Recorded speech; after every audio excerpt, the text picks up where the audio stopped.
वर्धमान का रहस्य। हिमालय की गोद में बसा एक छोटा सा गांव था वर्धमान। सर्दियों का कठोर मौसम होने के बावजूद गांव की शांति किसी भी मौसम को मात दे जाती थी। लेकिन इस साल कुछ अलग था।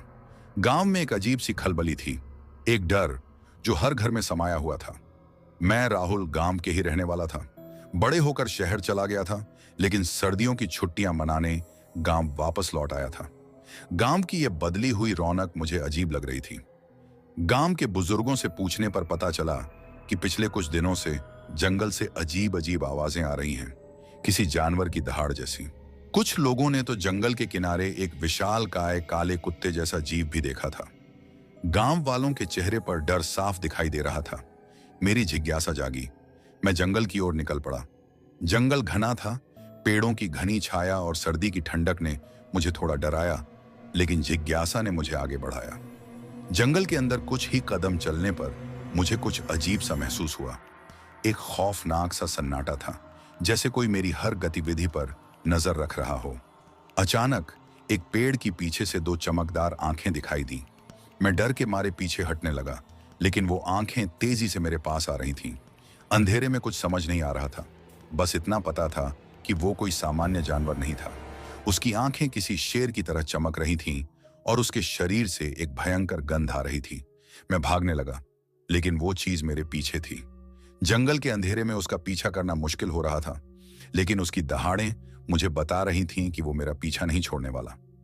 कई घंटों की भागदौड़ के बाद मैं थक चुका था। मुझे एक बड़ी सी चट्टान मिली, जिसके पीछे मैं छिप गया। मेरी सांसें फूल रही थीं, दिल पागल की तरह धड़क रहा था। थोड़ी देर बाद वो चीज मेरी छुपने की जगह के पास आई। मैंने सांस रोककर उसकी आवाज सुनी। वो अब और भी करीब आ रहा था। मुझे लगा कि अब वो मुझे देख लेगा। तभी एक अजीब सी घटना हुई। चांद निकल आया। उसकी चांदी की रोशनी में मैं देख सकता था कि वो चीज कोई जानवर नहीं, बल्कि एक इंसान था। लेकिन उस इंसान का रूप किसी राक्षस से कम नहीं था। उसके शरीर पर बाल थे, नाखून लंबे और तेज और आंखें लाल। वो एक भेड़िया मानव था। भेड़िया मानव मुझे देखकर रुका। उसकी आंखें गुस्से से लाल हो गईं। वो धीरे धीरे मेरे पास आने लगा। मैं डर के मारे कुछ नहीं कर पा रहा था। तभी मेरे दिमाग में एक योजना आई। मैंने अपनी जेब से एक पत्थर निकाला और उस भेड़िया मानव पर फेंक दिया। वो पत्थर उसके सिर से टकराया और वो चिल्लाया। उस चिल्लाहट में एक दर्द था, एक इंसान का दर्द। भेड़िया मानव थोड़ा पीछे हटा।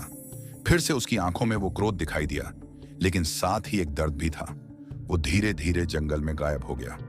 मैं थका हुआ और डरा हुआ था, लेकिन साथ ही एक जिम्मेदारी भी महसूस कर रहा था। मुझे गांव वालों को इस बारे में बताना था, लेकिन क्या वो मुझे मानेंगे? क्या वो मुझे पागल नहीं समझेंगे? दूसरे दिन मैंने साहस जुटाकर गांव वालों को पूरी बात बताई।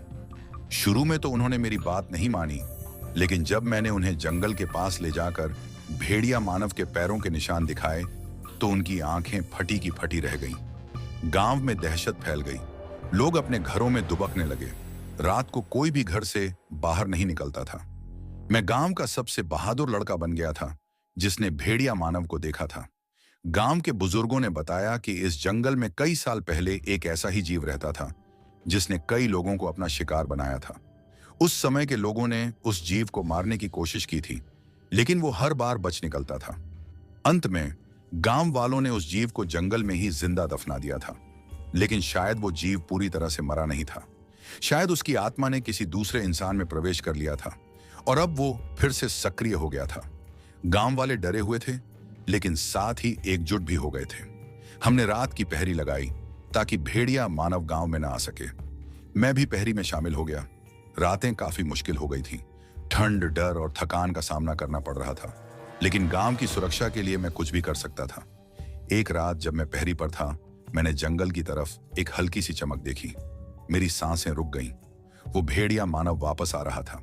मेरी आंखें उस भयानक दृश्य से नहीं हट पा रही थीं। वो भेड़िया मानव अब एक विशालकाय राक्षस बन चुका था। उसकी आंखें लाल आग की तरह जल रही थीं। वो धीरे धीरे मेरे पास आ रहा था। हर कदम के साथ उसकी दहाड़ तेज होती जा रही थी। मैंने अपने मन को शांत किया और हनुमान चालीसा का पाठ शुरू कर दिया। मेरे गले से शब्द निकलने की कोशिश कर रहे थे, लेकिन डर ने मेरी आवाज को दबा लिया था। फिर भी मैंने कोशिश की और धीरे धीरे शब्द मेरे मुंह से निकलने लगे। जैसे जैसे मैं पाठ करता गया, राक्षस का रूप धुंधला पड़ने लगा।